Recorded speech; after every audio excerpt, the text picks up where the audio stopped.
Hello everyone और आप सबका स्वागत है बायोलॉजी लेक्चर सीरीज में।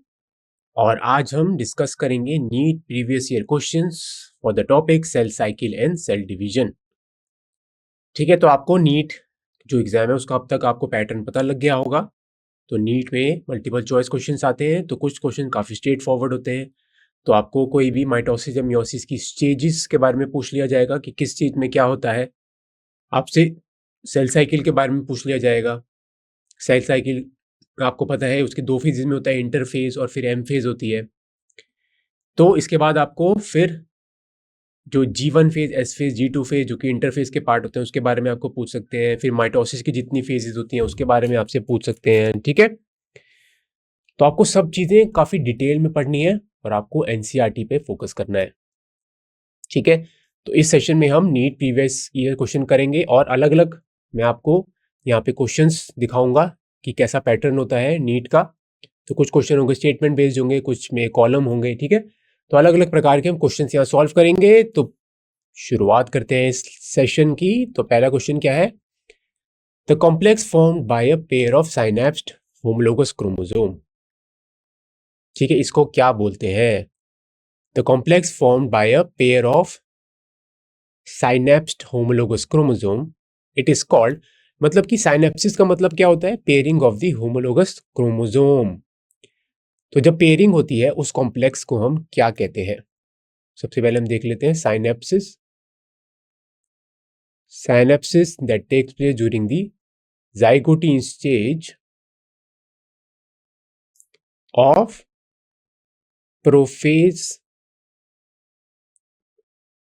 1 of meiosis।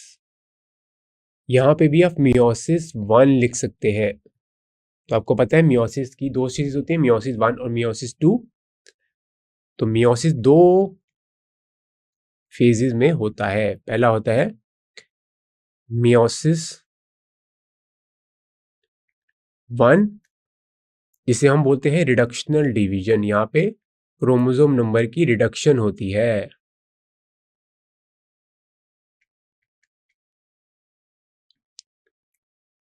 तो अगर ओरिजिनली सेल था डिप्लॉयड, ठीक है, यानी कि 2n, यानी कि उसमें दो क्रोमोसोम सेट थे, तो वो हो जाएगा फिर हेप्लॉइड। ठीक है, इसके बाद होता है मियोसिस 2। तो meiosis 2 is same as mitosis.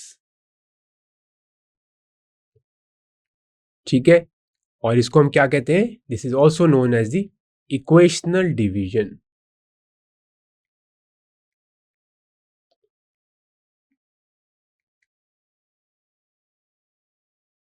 ठीक है, क्लियर है? ऑप्शंस क्या है? काइनेटोकोर, बाइवलेंट, एक्सोनीम और इक्वेटोरियल प्लेट।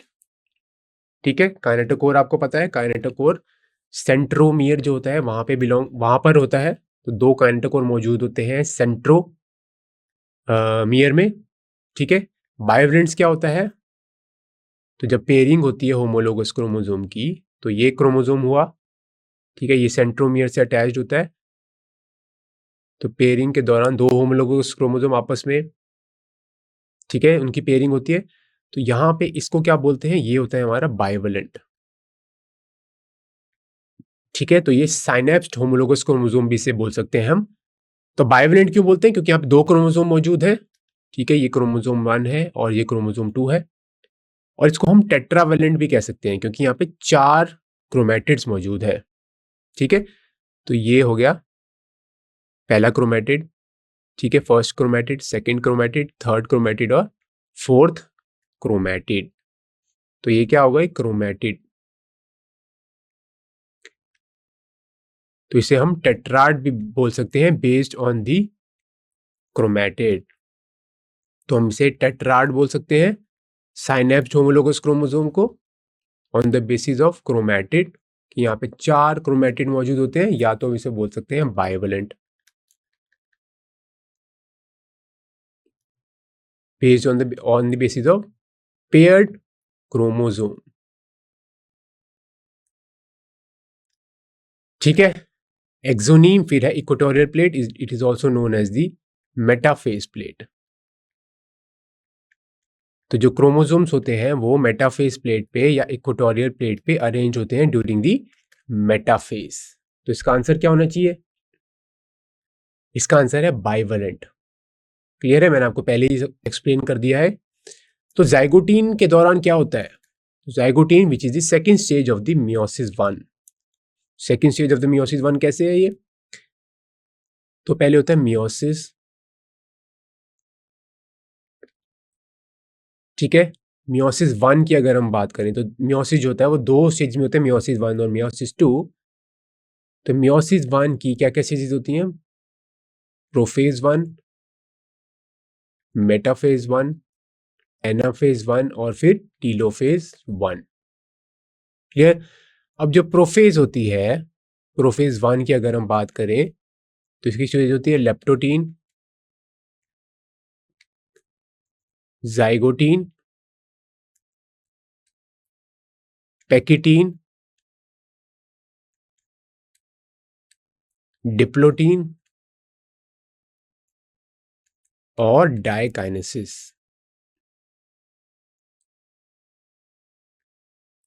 ठीक है। अब जाइगोटीन जो है ये क्या है? दूसरी stage, second stage of the prophase one of meiosis one.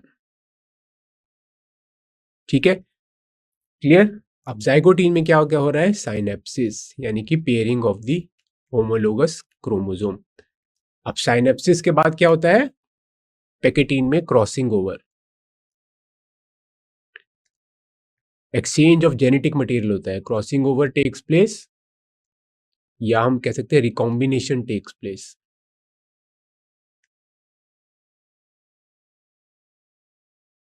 Diplotene में क्या होता है? काइजमेटा फॉर्मेशन। तो पॉइंट ऑफ क्रॉसिंग ओवर्स इसको हम बोलते हैं काइजमेटा। तो काइजमेटा फॉर्मेशन होता है यहां पे। फिर है डायकाइनेसिस। डायकाइनेसिस में क्या होता है? Terminalization of the chiasmata. तो यहाँ पे होमोलोगस क्रोमोसोम की सेपरेशन होती है, जिसकी वजह से काइजमेटा जो टर्मिनल पोजीशन में चला जाता है, इसे हम कहते हैं टर्मिनलाइजेशन ऑफ काइजमेटा। ठीक है। तो हमने देखा जाइगोटीन जो है वो सेकंड स्टेज है मियोसिस की।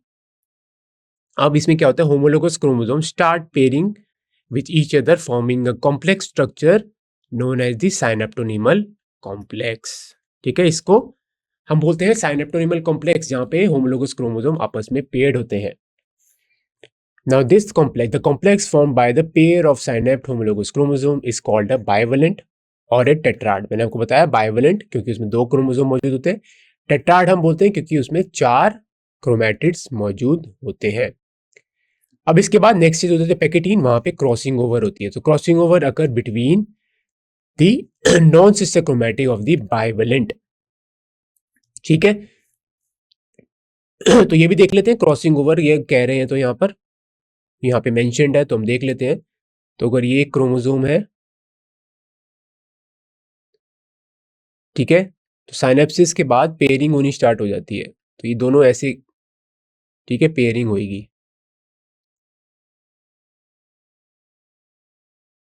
ठीक है, तो there is exchange of the genetic material. ठीक है, क्लियर? तो इसके बाद क्या हो जाएगा? ये जो एक्सचेंज ऑफ जेनेटिक मटेरियल होता है, तो ये क्रोमोसोम है। और पेयरिंग किसके बीच में? आप देख रहे हैं पेयरिंग हो रही है नॉन सिस्टर क्रोमैटिड के बीच में। ये दोनों नॉन सिस्टर क्रोमैटिड्स है।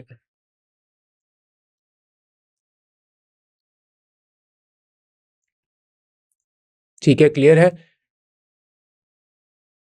तो अंत में क्या बन जाएगा? ये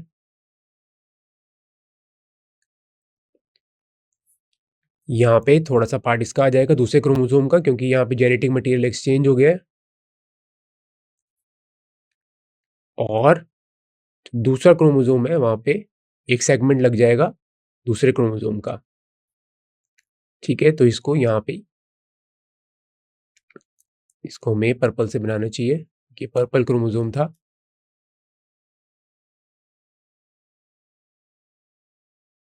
तो ये होता है क्रॉसिंग ओवर के बाद। तो यहाँ पे थोड़ा सा रेड रीजन आ जाएगा क्योंकि यहाँ पे there is an exchange of the genetic material. तो ये जो क्रोमोसोम है इसे हम बोलेंगे रिकॉम्बिनेंट्स।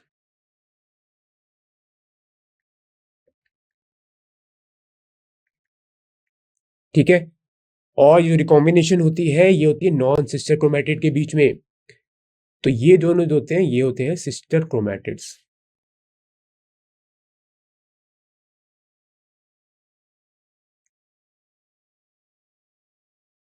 ठीक है, क्लियर। आगे चलते हैं हम। तो अगला क्वेश्चन क्या है? अगला क्वेश्चन है during the metaphase stage of mitosis, यानी कि माइटोसिस की मेटाफेज स्टेज के दौरान spindle fibre attach to chromosome at. तो ये क्वेश्चन भी ठीक है, बहुत ही सिंपल है, ये नीट 2013 में आया हुआ है।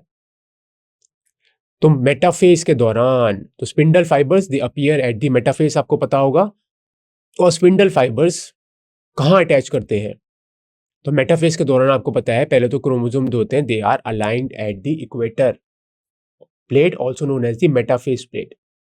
इक्वेटोरियल प्लेन पे वो अरेंज्ड होते हैं।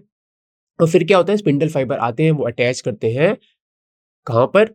Kinetochore which is present in the या present within the centromere. तो इसका आंसर ठीक है क्या होगा? ऑप्शन से सेंट्रोमियर काइनेटोकोर, ऑप्शन सी है बोथ सेंट्रोमियर काइनेटोकोर, और ऑप्शन डी क्या है? Centromere kinetochore and areas adjoining the centromere. तो इसका आंसर क्या होगा? इसका आंसर है काइनेटोकोर। तो इसका एक्सप्लेनेशन मैं आपको पहले दे चुका हूं, काइनेटोकोर क्यों होगा इसका answer. Kinetochore is a region present within the centromere, centromere के अंदर मौजूद होता है। यहाँ पर माइक्रोट्यूब्यूल्स या स्पिंडल फाइबर्स जिसे हम बोलते हैं वो यहाँ पे अटैच करते हैं, and then it leads to the separation of the chromatids during the mitosis और क्रोमोसोम ड्यूरिंग द मियोसिस। ठीक है, तो माइटोसिस के दौरान क्रोमैटिड्स की सेपरेशन होती है और मियोसिस के दौरान क्रोमोसोम की सेपरेशन होती है। अब काइनेटोकोर्स क्या होते हैं? तो kinetochores are small disc shape structure होते हैं ये, which are present in the centromere, which serve as the site of the attachment of the spindle fiber। तो यहाँ पे spindle fibers attached होते हैं। ठीक है, क्लियर है। Hence the metaphase is characterized by all the chromosomes that proceed to lie at the equator। तो metaphase की क्या कैरेक्टरिस्टिक फीचर होते हैं? इसमें क्रोमोसोम होते हैं वो इक्वेटोरियल प्लेट पर मौजूद होते हैं।